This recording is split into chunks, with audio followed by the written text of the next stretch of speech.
నిన్న ప్రవేశపెట్టినటువంటి కేంద్ర బడ్జెట్లో బయోగ్యాస్ ఉత్పత్తికి సంబంధించిన కార్యక్రమాలకు ఆర్థిక రాయితీల్ని ఫైనాన్స్ మినిస్టర్ ప్రకటించారు. సో ఇది ఆహ్వానించదగినటువంటి ప్రతిపాదన.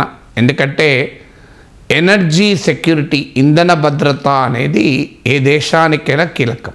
ఒక దేశ ఎకనామిక్ సెక్యూరిటీకి, ఒక రకంగా నేషనల్ సెక్యూరిటీలో కూడా ఎనర్జీ సెక్యూరిటీ కీలకం అంటారు.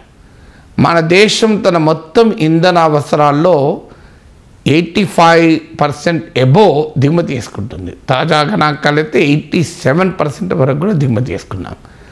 దాంతో దేశ ఆర్థిక వ్యవస్థ పైన, దేశ దిగుమతులపైన, దేశం ద్రవ్యోల్బణం పైన, ధరల పెరుగుదల పైన, రూపాయి విలువ పైన, ఇలా అనేక అంశాలపైన అంతర్జాతీయ చమురు ధరలు, గ్లోబల్ క్రూడ్ ప్రైస్ ప్రభావం చూపుతుంది. ఫలితంగా మన ఫారిన్ పాలసీని కూడా ఇన్ఫ్లుయెన్స్ చేస్తూ ఉంటుంది. అందువల్ల ఈ రంగంలో సెల్ఫ్ రిలయన్స్, స్వావలంబన చాలా కీలకం. ఇది అంటే దేశీయ వనరులతో మనం మన ఇంధన అవసరాల్ని తీర్చుకునే దిశగా ప్రయత్నం చేయాలి.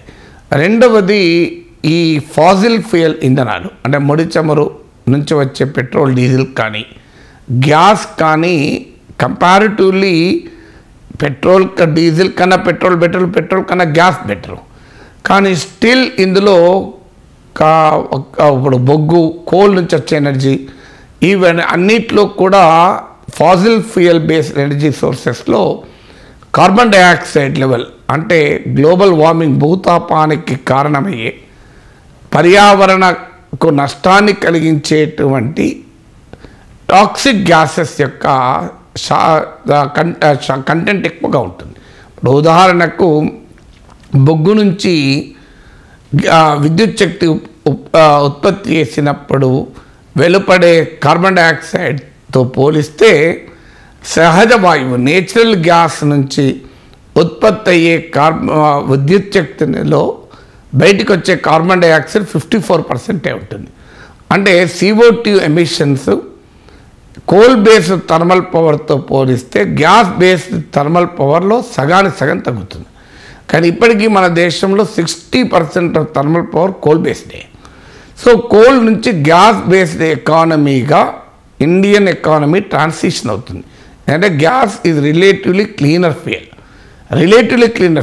దానికన్నా సోలార్ ఎనర్జీ, విండ్ ఎనర్జీ ఇంకా క్లీనర్ ఫ్యూయల్స్ కావచ్చు. కానీ ఇతర ఇంధనాలతో పోలిస్తే గ్యాస్ అనేది రిలేటివ్లీ క్లీనర్ కనుక గ్యాస్ ఎకానమీకి ఇండియా ట్రాన్సిషన్ అవుతుంది. కానీ సమస్య ఏంటంటే మన గ్యాస్ కూడా మన దేశంలో దొరికే తక్కువే. ఇప్పటికీ మన దేశ గ్యాస్ అవసరాల్లో 50% మన దిగుమతులపైన ఆధారపడి ఉన్నాం. So still 50% of our gas requirements are met by imports. ఇప్పుడు రేపు గ్యాస్కు డిమాండ్ పెరుగుతున్న కొద్దీ, అంటే ట్రాన్సిషన్ టు గ్యాస్ బేస్డ్ ఎకానమీకి మారుతున్న కొద్దీ గ్యాస్కు డిమాండ్ కూడా పెరుగుతుంది. ఎందుకంటే ఇవాళ మనం చూస్తున్నాం, ఇంట్లో కుకింగ్ అవసరాలకు గ్యాస్ వాడుతున్నాం, హీటింగ్ అవసరాలకు గ్యాస్ వాడుతున్నాం, ఎలక్ట్రిసిటీ ప్రొడక్షన్లో గ్యాస్ వాడుతున్నారు, CNG బేస్డ్ ట్రాన్స్పోర్ట్ సిస్టమ్ వస్తుంది మొబిలిటీకి, ఇండస్ట్రియల్ హీటింగ్ పరిశ్రమల్లో వాడాల్సిన ఇంధనాలకు కూడా గ్యాస్ వాడుతున్నారు. Compress natural gas, pipe natural gas, CNG, ఇవన్నీ PNG, ఇవన్నీ మనము చూస్తున్నాం. అందుకే మనకు సిటీ గ్యాస్ డిస్ట్రిబ్యూషన్ నెట్వర్క్స్ వస్తున్నాయి, CGD. ఇప్పుడు పెద్ద పెద్ద అపార్ట్మెంట్స్లో గ్యాస్ సిలిండర్లు ఉండవు, పైప్డ్ గ్యాస్. మా ఇంట్లో కూడా we don't use cylinder, piped gas. అంటే ఆటోమేటిక్గా పైపుల ద్వారా గ్యాస్ నీ కిచెన్లోకి వచ్చేస్తుంది. అది ఇలా మార్పు చెందుతున్న క్రమంలో గ్యాస్కు డిమాండ్ కూడా పెరుగుతుంది. సో ఈ సమయంలో ప్రభుత్వం ఆలోచన ఏంటంటే కంప్రెస్డ్ బయోగ్యాస్, CBG. సో మన ఊర్లలో, పల్లెటూర్లలో కూడా ఇళ్లలో బయోగ్యాస్ చిన్న చిన్న ప్లాంట్లు పెట్టుకొని ఒక లైట్ వెలిగిస్తుంటారు, స్టవ్ కూడా బయోగ్యాస్తో వెలిగిస్తూ ఉంటారు. సో ఆ బయోగ్యాస్ను కంప్రెస్డ్ బయోగ్యాస్ ఫామ్లో సిలిండర్ల రూపంలో కానీ పైప్ లైన్ల ద్వారా కానీ ఈ గ్యాస్ను రవాణా చేసి స్టోర్ చేసి నేచురల్ గ్యాస్లో బ్లెండింగ్ చేయడం. ఇప్పుడు ఇథనాల్ని ఎలాగో పెట్రోల్లో బ్లెండ్ చేస్తున్నారో ఈ నేచురల్ గ్యాస్లోకి కంప్రెస్డ్ నేచురల్ గ్యాస్లోకి లేదా పైపుడ్ నేచురల్ గ్యాస్లోకి కంప్రెస్డ్ బయోగ్యాస్ను కూడా మిళితం చేయడం.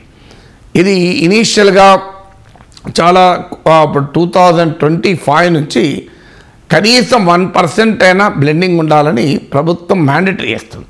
ఇప్పుడు వాలంటరీగా ఉంది.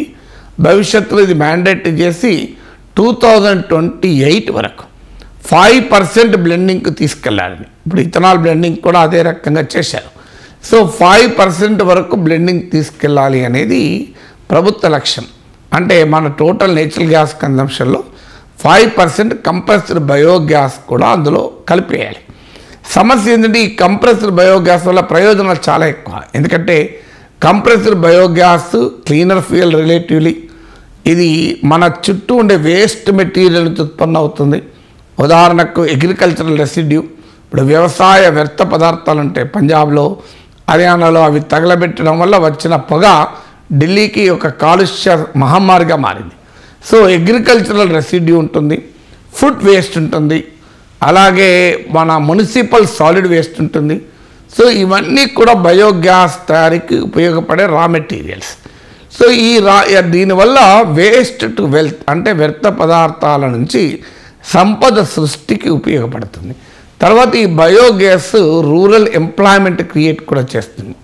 కానీ సమస్య ఏంటి అంటే ఇవి ఎక్కడో దూర ప్రాంతాల్లో రా మెటీరియల్ దొరుకుతుంది.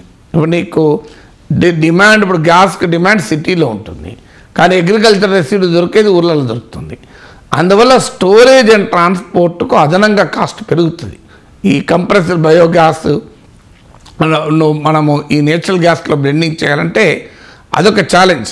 Additional cost due to transport and storage. ఇప్పుడు అది దొరికేది ఒక చోట రా మెటీరియల్, గ్యాస్కి డిమాండ్ మరో చోట. అలాగే రెండో సమస్య అంటే ఇది చాలా సీజనల్.